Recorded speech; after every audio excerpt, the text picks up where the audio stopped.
ദൈവത്തിൻ്റെ അതിപരിശുദ്ധ നാമം വാഴ്ത്തപ്പെടുമാറാകട്ടെ. വലിയവനായ ദൈവത്തിൻ്റെ കൃപയും കാരുണ്യവും നമ്മുടെ മേലിരുന്നതുകൊണ്ട് നമുക്ക് നന്ദിയോടെ സ്തുതിക്കാം, സ്തോത്രം ചെയ്യാം. ദൈവത്തിന് എപ്പോഴും സ്തോത്രവും സ്തുതിയുമുള്ളവരായിരിക്കുക. ദൈവം നമ്മൾ ഓരോരുത്തരെ അനുഗ്രഹിക്കുമാറാകട്ടെ. ക്രിസ്തുവിൻ്റെ നാമത്തിൽ നിങ്ങൾക്ക് എല്ലാവർക്കും എൻ്റെ സ്നേഹവന്ദനം. പ്രിയമുള്ള ദൈവത്തിൻ്റെ ജനമേ, നമ്മൾ ചിന്തിച്ചു കൊണ്ടിരിക്കുന്നത് ദൈവത്തിൻ്റെ അസാധ്യമായ കാര്യങ്ങൾ, ദൈവത്താൽ സാധ്യവും മനുഷ്യനാൽ അസാധ്യമായ കാര്യങ്ങളെക്കുറിച്ചാണ്. ആ കാര്യങ്ങളെക്കുറിച്ച് നമ്മൾ പഠിച്ചുകൊണ്ടിരിക്കുമ്പോൾ വലിയവനായ ദൈവത്തിൻ്റെ ആത്മാവ് നമ്മളോടുകൂടി ഇരിക്കുവാനും നമ്മളെ പരിപാലിക്കുവാനും ദൈവത്തിൻ്റെ കൃപയും സാന്നിധ്യത്തിനു വേണ്ടി നമുക്ക് ദൈവത്തോട് പ്രാർത്ഥിക്കാം. നമുക്ക് കണ്ണുകളടച്ച് ദൈവത്തോട് പ്രാർത്ഥിക്കാം. ഞങ്ങളെ സ്നേഹിക്കുന്ന അടിയങ്ങളെ വാഴ്ത്തപ്പെട്ട നല്ല ദൈവം അനുഗ്രഹിക്കുമാറാകണമേ പ്രാർത്ഥിക്കുന്നു. അങ്ങ് തന്ന വചനവുമായി കർത്താവ് ഈ എളിയ ദാസൻ അങ്ങയുടെ സന്നിധിയിൽ വരികയാണ്. ദൈവമേ അനുഗ്രഹിക്കുമാറാകണമേ, വഴി നടത്തുമാറാകണമേ. സകലതും വലിയവനായ യേശു ക്രിസ്തുവിൻ്റെ നാമത്തിൽ ചോദിക്കുന്നു.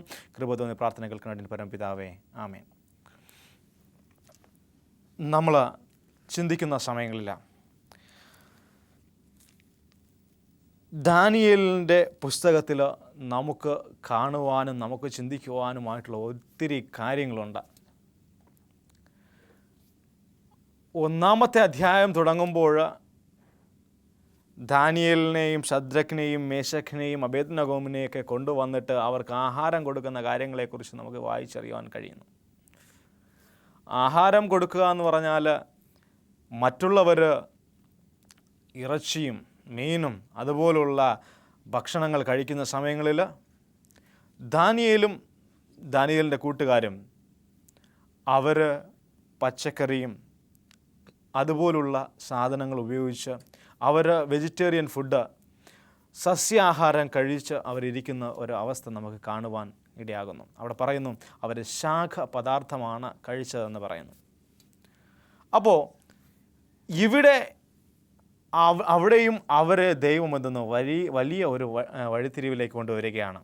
അവിടെ നമുക്ക് കാണാൻ കഴിയുന്നത് മറ്റുള്ള കുഞ്ഞുങ്ങൾ ഇരിക്കുന്നതിനേക്കാളും മറ്റുള്ള കുട്ടികൾ ഇരിക്കുന്നതിനേക്കാളും വളരെ പുഷ്ടിയോടുകൂടിയും വളരെ ആരോഗ്യത്തോടു കൂടിയും വളരെ ബലത്തോടു കൂടിയും അവർ ഇരിക്കുന്നതായി കണ്ടു. അവിടെയും അവർ ആർക്കാണ് പ്രാധാന്യം കൊടുത്തത്?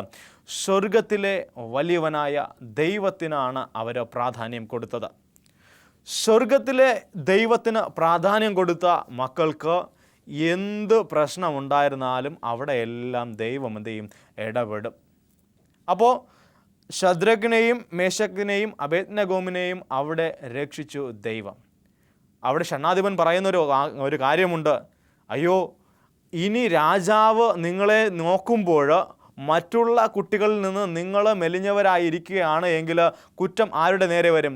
എൻ്റെ നേരെ വരും എന്ന് ഷണ്ഡാധിപൻ പറയുകയാണ്. അപ്പോൾ പറയുന്നു, ഇല്ല, സ്വർഗത്തിലെ ദൈവം എന്ത് ചെയ്യുന്നു? എല്ലാ കാര്യവും എന്ത് ചെയ്യുന്നു? നോക്കുന്നു എന്ന് പറഞ്ഞിട്ട് അങ്ങനെ ഷണ്ഡാധിപനെ അവരെന്ത് ചെയ്യുന്നു? ആശ്വസിപ്പിക്കുകയാണ്. എന്നാൽ റിസൾട്ട് വന്നപ്പോൾ ശരിയാണ്, അവർ മറ്റുള്ള കുട്ടികളിൽ നിന്നും വളരെ പുഷ്ടിയുള്ളവരായിട്ട് ഇരുന്നതായിട്ട് നമുക്ക് കാണാൻ കഴിയുന്നു. ഇനി നമ്മൾ വീണ്ടും വരുമ്പോൾ മൂന്നാമത്തെ അധ്യായത്തിൽ നമ്മൾ കാണുന്നത് നെബൂഖദ്നേസർ പൊന്നുകൊണ്ട് ഒരു വിഗ്രഹം അങ്ങ് ഉണ്ടാക്കിയതിന് ശേഷം പറഞ്ഞു, സകല ആൾക്കാരും ഈ ബിംബത്തെ എന്ത് ചെയ്യണം? നമസ്കരിക്കണം, എല്ലാവരും വന്ന് ഇതിനെ കുമ്പിടണം എന്നൊക്കെ നെബൂഖദ്നേസർ ഒരു കൽപ്പന പുറപ്പെടുവിച്ചു. ഞങ്ങൾ എന്ത് ചെയ്യത്തില്ല? വിഗ്രഹത്തെ നമസ്കരിക്കത്തില്ല എന്ന ഒരു ദൃഢമായ നിശ്ചയത്തിൽ ആരിരുന്നു? ശദ്രക്ക്, മേശക്ക്, അബേദ്നഗോ, ഹനന്യാവ്, മിശയേൽ, അസര്യാവ് അവർ ഇരുന്നു. അങ്ങനെ അവർ ഇരുന്നതിന് പ്രകാരം എല്ലാവരെയും ആ ബിംബത്തിൻ്റെ മുൻപിൽ കൂട്ടിവരുത്തി. ഇനി ഇതിനുള്ള ശിക്ഷ എന്താണ്? നമസ്കരിച്ചില്ല എങ്കിൽ ഇവരെ എന്ത് ചെയ്യും? ഇവരെ തീച്ചൂളയിൽ ഇടുന്ന ഒരവസ്ഥ. അങ്ങനെ എല്ലാവരും വന്ന് നിവർന്നിരിക്കുകയാണ്. വാദ്യഘോഷങ്ങൾ കേൾക്കുമ്പോൾ എല്ലാവരും കമഴ്ന്ന് വീണ് ഈ ബിംബത്തെ നമസ്കരിക്കണം. അങ്ങനെ അവരും എല്ലാവരും, അതായത് ശദ്രക്ക്, മേശക്ക്, അബേദ്നഗോ എല്ലാവരും കൂടെ അവിടെ നിൽക്കുകയാണ്. അവിടെ ഇരുന്നു. വാദ്യഘോഷങ്ങൾ മുഴങ്ങി. എല്ലാവരും കമിഴ്ന്ന് വീണു. അപ്പോൾ നോക്കിയപ്പോൾ 3 തലകൾ മാത്രം ഇങ്ങനെ ഉയർന്നിരിക്കുന്നു, ബാക്കി എല്ലാവരും കമിഴ്ന്ന് വീണു. രാജകൽപ്പനയെ ലംഘിച്ചാൽ, രാജാവിൻ്റെ കൽപ്പന അനുസരിക്കാതിരുന്നാൽ അന്നത്തെ രാജ്യത്ത് എന്താണ് സംഭവിക്കുന്നത്? അവർക്ക് എന്താണോ ശിക്ഷ വിധിച്ചിട്ടുള്ള ആ ശിക്ഷ അവർ നടപ്പിലാക്കും.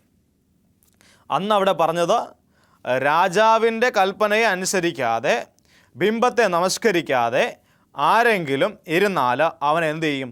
തീച്ചൂളയിൽ ഇട്ട് കളയും എന്ന് പറയുന്നൊരവസ്ഥ. ഇവിടെ ഈ 3 വ്യക്തികളെയും തീച്ചൂളയിൽ ഇടാൻ വേണ്ടി തീരുമാനിച്ചു. സാധാരണ തീച്ചൂളയാണ് എന്നാണ് പറയുന്നത്. എന്നാൽ അന്ന് എന്ത് ചെയ്തു? അതിനെ 7 ഇരട്ടിയായിട്ട് വർദ്ധിപ്പിച്ചു. 7 ഇരട്ടിയായി വർദ്ധിപ്പിക്കും. അങ്ങനെ പറഞ്ഞതിന് ശേഷം അതുപോലെ തന്നെ പ്രാവർത്തികമാക്കി. അങ്ങനെ ഈ 3 ചെറുപ്പക്കാരെയും കൊണ്ട് തീച്ചൂളയിലിടാൻ പോവുകയാണ്. എനിക്ക് ഏറ്റവും ഇഷ്ടപ്പെട്ടൊരു വാക്യം അവർ പറഞ്ഞത് ഇങ്ങനെയാണ്: ഞങ്ങളെ വിടുവിപ്പാൻ കഴിയുമെങ്കിൽ അവൻ ഞങ്ങളെ എരിയുന്ന തീച്ചൂളയിൽ നിന്നും രാജാവിൻ്റെ കയ്യിൽ നിന്നും വിടുവിക്കും, അല്ലെങ്കിലും ഞങ്ങൾ രാജാവിൻ്റെ ദേവന്മാരെ സേവിക്കുകയില്ല. ദാനിയേലിൻ്റെ പുസ്തകം 3-ാം അധ്യായം 17-ാം വാക്യത്തിലാണ് ഇത് പറയുന്നത്. അവിടെ പറയുന്നു, എരിയുന്ന തീച്ചൂളയിൽ ഞങ്ങളെ ഇട്ടാൽ ഞങ്ങളെ ദൈവം എന്ത് ചെയ്യും? ഞങ്ങളെ വിടുവിക്കും.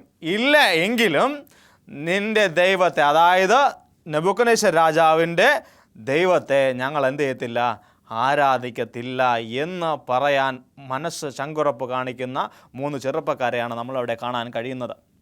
ഈ ചെറുപ്പക്കാരെ സംബന്ധിച്ചിടത്തോളം അവർ ഏറ്റവും ഭക്തന്മാരായിരുന്നു. അവർ ഏറ്റവും ദൈവത്തോട് ചേർന്നിരുന്ന് ജീവിക്കുന്ന വ്യക്തികളായിരുന്നു. ഇസ്രായേലിൽ നിന്ന് ബാലന്മാരെ പിടിച്ചുകൊണ്ടുവന്ന് ഇസ്രായേൽ മക്കളെ എല്ലാം അടിമകളാക്കി വയ്ക്കുന്ന ബാബിലോണിയർക്ക് യഹോവയുടെ നാമത്തെ ഉയർത്തി കാണിക്കുന്ന മക്കളായി മാറി ഈ ശദ്രക്ക്, മേശക്ക്, അബേദ്നെഗോമ. നമുക്ക് എത്ര പേരൊക്കെ നമുക്കത് സാധിക്കുന്നുണ്ട്? നമ്മൾ സേവിക്കുന്ന ദൈവത്തെ ഉയർത്തി കാണിക്കുവാൻ നമ്മൾ എത്ര പേര് ശ്രമിക്കാറുണ്ട്?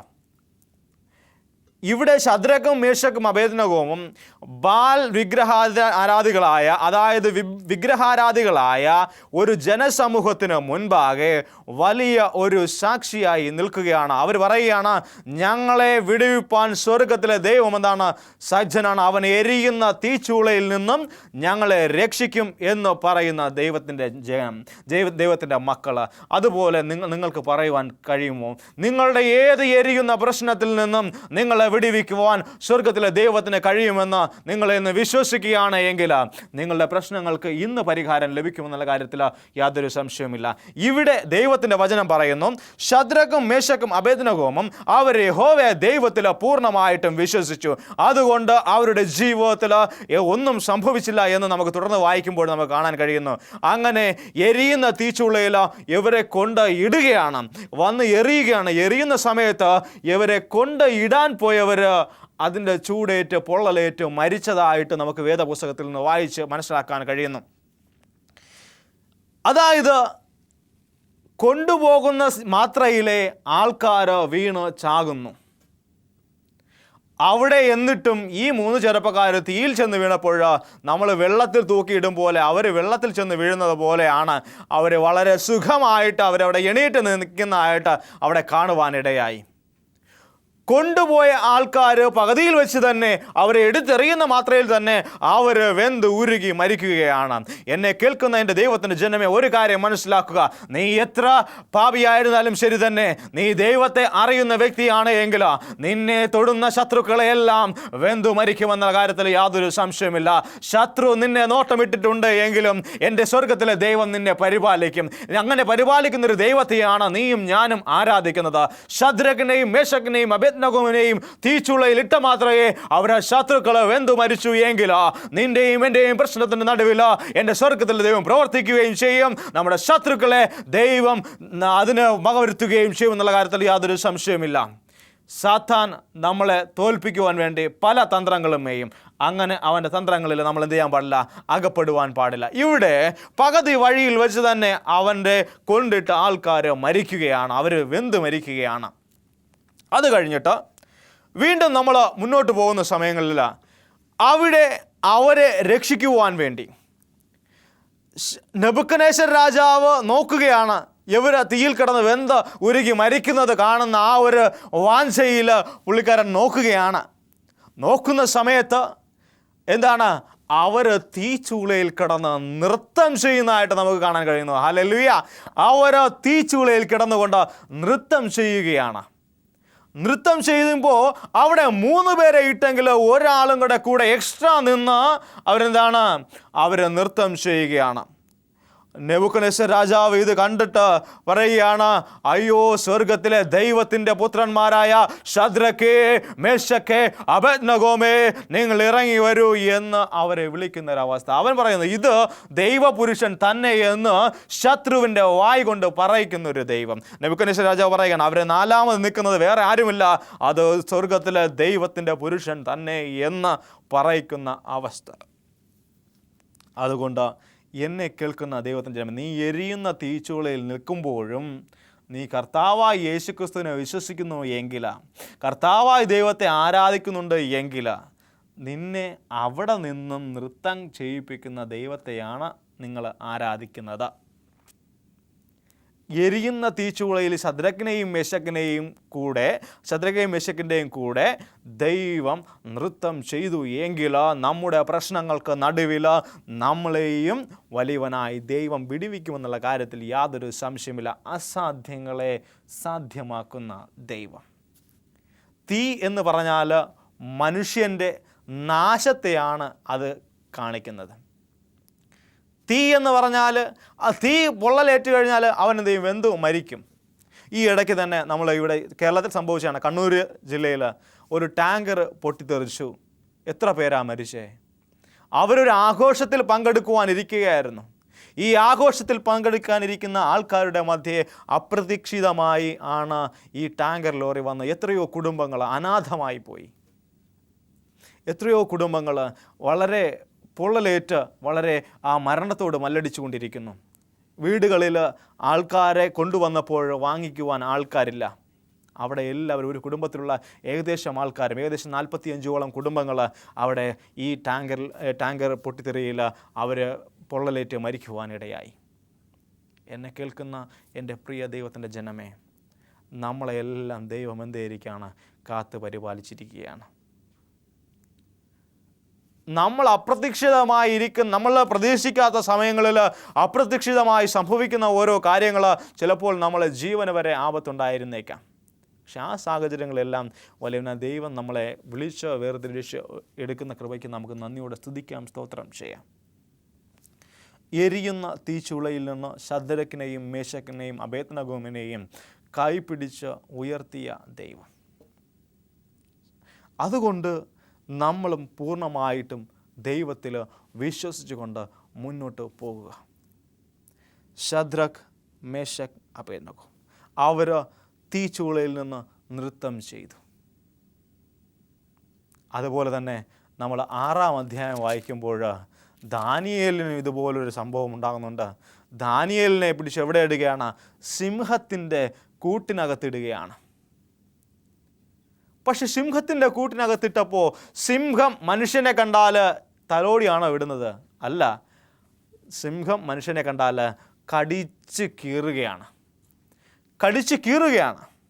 സിംഹം മനുഷ്യനെ കണ്ടാൽ ചുമ്മാ വെറുതെ ഒന്നും വിടത്തില്ല, അവനെ കടിച്ച് കീറി 4ആയിട്ട് അവൻ അത് ഭക്ഷിച്ച് തീർക്കുകയാണ് ചെയ്യുന്നത്. എന്നാൽ സിംഹത്തിൻ്റെ ഗുഹയിൽ, വിശന്ന് കിടക്കുന്ന സിംഹത്തിൻ്റെ ഗുഹയിലേക്ക് ദാനിയേലിനെ എടുത്ത് ഇടുകയാണ്. ഇതിനകത്ത് പോകുന്ന മുമ്പേ ദാനിയേൽ ചെയ്ത ഒരു കാര്യമുണ്ട്. സിംഹത്തിൻ്റെ ഗുഹയ്ക്കകത്ത് പോകുന്ന മുമ്പേ ദാനിയേൽ ചെയ്തൊരു കാര്യമുണ്ട്. ദാനിയേൽ ചെയ്തിത്രയാണ് 6:10 നമ്മൾ വായിക്കുമ്പോൾ, അവൻ മുൻപ് ചെയ്തത് വന്നതുപോലെ അവൻ്റെ വീട്ടിൻ്റെ മാളിക മുകളിൽ കയറി ഇരുന്നു കൊണ്ട് അവൻ യെരൂശലേമിലേക്ക് വാതിലുകളെ തുറന്നിട്ടുകൊണ്ട് അവൻ എന്ത് ചെയ്തു? ദിവസവും 3 പ്രാവശ്യം മുട്ടുകുത്തി ദൈവത്തിൻ്റെ സന്നിധിയിൽ പ്രാർത്ഥിച്ചു, സ്തോത്രം ചെയ്തു. വരാൻ പോകുന്നത് എന്താ? സിംഹത്തിൻ്റെ കുഴിയിലേക്ക് പോകാൻ പോവുക. സിംഹത്തിൻ്റെ ഗുഹയിൽ ഇടാനുള്ള ഒരുക്കങ്ങളൊക്കെ കഴിയണം. ആ സമയത്തും അവൻ ദിവസവും വരുന്നത് പോലെ അവൻ എന്താണ് ചെയ്തത്? അവൻ മുട്ടുകുത്തി യഹോവയുടെ സന്നിധിയിൽ പ്രാർത്ഥിക്കുവാൻ തുടങ്ങി. പ്രശ്നങ്ങളുടെ നടുവിൽ പ്രാർത്ഥിക്കുകയാണ് എങ്കിൽ അനുഗ്രഹം ലഭിക്കും. പ്രശ്നങ്ങളുടെ നടുവിൽ നിങ്ങൾ ഉണർന്നിരുന്ന് പ്രാർത്ഥിച്ച് സ്തോത്രം ചെയ്യുകയാണ് എങ്കിൽ അനുഗ്രഹം ലഭിക്കും. സിംഹത്തിൻ്റെ ഗുഹയിൽ ഇടാൻ പോയ ദാനിയേൽ ഉണർന്നിരുന്ന് ദൈവത്തോട് പ്രാർത്ഥിച്ചു. ദൈവമേ, കൽപ്പന പുറപ്പെടുവിച്ചിട്ടുണ്ട്, എന്നെ നീ അവിടുന്ന് കാക്കുമാറാകണമേ എന്നുള്ള പ്രാർത്ഥനയിൽ അവൻ മുന്നോട്ട് പോയി. ദിവസവും അതിന് ഒരു മാറ്റവും വന്നില്ല. എന്തു സാഹചര്യം ഉണ്ടെങ്കിലും ദൈവവും നീയുമായിട്ടുള്ള ബന്ധത്തിൽ ഒരു പ്രശ്നവും വരാൻ പാടില്ല. അത് നീ ചെയ്തു വരുന്നത് പോലെ ദിവസവും 3 നേരം അല്ലെങ്കിൽ 4 നേരം അല്ലെങ്കിൽ നീ ചെയ്തു വരുന്ന പോലെ നിന്റെ ദിനചര്യയിൽ ദൈവത്തെ ഓർത്തുകൊണ്ട് പ്രാർത്ഥിക്കുക. ദിനചര്യകളിൽ ദൈവത്തെ ഓർത്തുകൊണ്ട് പ്രാർത്ഥിക്കുന്ന സമയങ്ങളിൽ ദൈവം നിനക്ക് അതിശയകരമായ കാര്യങ്ങൾ ചെയ്യും. ശത്രുവിൻ്റെ മേൽ നിനക്ക് അധികം ജയം നേടാൻ കഴിയും. ശത്രുവിൻ്റെ മേൽ നിനക്ക് മേശ ഒരുക്കുവാൻ കഴിയും. ശത്രുവിനാൽ നിനക്ക് തീൻമേശ ഒരുക്കി നിനക്ക് ആഹാരം പാകം ചെയ്ത് തരുവാനിടയാകും. അങ്ങനെ ഉള്ള ഒരു ദൈവത്തെയാണ് നമ്മൾ ആരാധിക്കുന്നത്. ശത്രുക്കളെ സ്നേഹിച്ചുകൊണ്ട് ദൈവത്തിൻ്റെ സന്നിധിയിലേക്ക് വരിക. അങ്ങനെ വരുമ്പോൾ ദൈവം നമ്മളെ അനുഗ്രഹിക്കും. നമ്മൾ ചെയ്യേണ്ട കാര്യമെന്ന് പറഞ്ഞാൽ സ്വർഗത്തിലെ ദൈവത്തിനോട് കൈ ഉയർത്തിക്കൊണ്ട് ദൈവമേ എന്നെ അനുഗ്രഹിക്കുമാറാകണമേ എന്ന് പറഞ്ഞുകൊണ്ട് പ്രാർത്ഥിക്കുക. ആ പ്രാർത്ഥനയാണ് സ്വർഗത്തിലെ ദൈവം ഏറ്റവും കൂടുതൽ ഇഷ്ടപ്പെടുന്നത്. അപ്പോൾ ഇവിടെ ദാനിയേൽ മാളിക മുകളിൽ ഇരുന്നു കൊണ്ട് 3 പ്രാവശ്യം പ്രാർത്ഥിച്ചതിന് ശേഷം രാജാവിൻ്റെ കയ്യിൽ ചെന്ന് ഏൽപ്പിച്ചു. അവൻ ഗുഹയിലേക്ക് തള്ളപ്പെട്ടു. അവിടെ ചെന്നപ്പോൾ വിശന്ന് ആഹാരമില്ലാതിരിക്കുന്ന സിംഹം ദാനിയേലിനെ കണ്ടപ്പോൾ ചാടി വീഴുമെന്ന എല്ലാവരും പ്രതീക്ഷിച്ചേ. എന്നാൽ എല്ലാവരും പ്രതീക്ഷിച്ചതിന് അപ്പുറമായിട്ട് അവിടെ ഒരു സംഭവം ഉണ്ടാകുകയാണ്. ദാനിയേലിനെ സിംഹം എന്ത് ചെയ്തിട്ടില്ല? ഒരു കാര്യവും ചെയ്തിട്ടില്ല. ദൈവത്തിൻ്റെ ദൂതന്മാർ സിംഹത്തിൻ്റെ വായ എന്ത് ചെയ്തു? അടച്ചു. അവിടെ സിംഹം ദാനിയേലിന് കൂട്ടുകാരന്മാർ ആകുകയാണ്. അവർക്ക് ഉള്ള ഒരു കൂട്ടുകാരനെ പോലെ ദാനിയേലിനെ കരുതുകയാണ്. ശത്രുവിൻ്റെ ഇടയിൽ നിനക്ക് മിത്രത്തെ ഉണ്ടാക്കുന്ന ഒരു ദൈവം, ശത്രുവിൻ്റെ ഇടയിൽ മിത്രത്തെ നിനക്ക് തന്നുകൊണ്ട് നിന്നെ അനുഗ്രഹിക്കുന്ന ഒരു ദൈവം. ഇതൊക്കെ ഈ ലോകത്തുള്ള ആരെ കൊണ്ടും സാധിക്കത്തില്ല. സ്വർഗത്തിലെ ദൈവത്തിന് മാത്രമേ സാധിക്കുകയുള്ളൂ. അസാധ്യങ്ങളെ സാധ്യമാക്കുന്ന ദൈവം. ഇവിടെ ദാനിയേൽ, എനിക്ക് തോന്നുന്നു, ഞാനിങ്ങനെ വിചാരിക്കുകയാണ്, ദാനിയേൽ സിംഹക്കുഴിയിൽ വീണു. രാത്രിയായി. ദാനിയേലിന് ഉറക്കം വന്നു. എനിക്ക് തോന്നുന്നു സിംഹം തന്നെ തലേണയായിട്ട് വെച്ച് കൊടുത്തു. നല്ല കുഷ്യൻ തലേണ. സിംഹത്തിൻ്റെ വയറിൽ തല വെച്ചിട്ട് ദാനിയേൽ കിടക്കുകയാണ്. ഒരു സിംഹത്തിൻ്റെ മുകളിൽ ഇങ്ങനെ കിടക്കുകയാണ്. നല്ല സൗകര്യങ്ങളാണ് സിംഹം ഒരുക്കി കൊടുത്തു. ശ്വാസം വിടുമ്പോൾ അതിൻ്റെ വയറിങ്ങനെ കുലുങ്ങുന്നുണ്ട്. അപ്പോഴും പതുക്കെ ദാനിയേലിൻ്റെ ഉറക്കത്തിന് ഒരു കേടുപാടും സംഭവിക്കാത്ത ദാനിയേലിനെ വളരെ ഭദ്രമായിട്ട് കാത്തു പരിപാലിക്കുന്ന ഒരവസ്ഥ ഞാനിങ്ങനെ കാണുകയാണ്.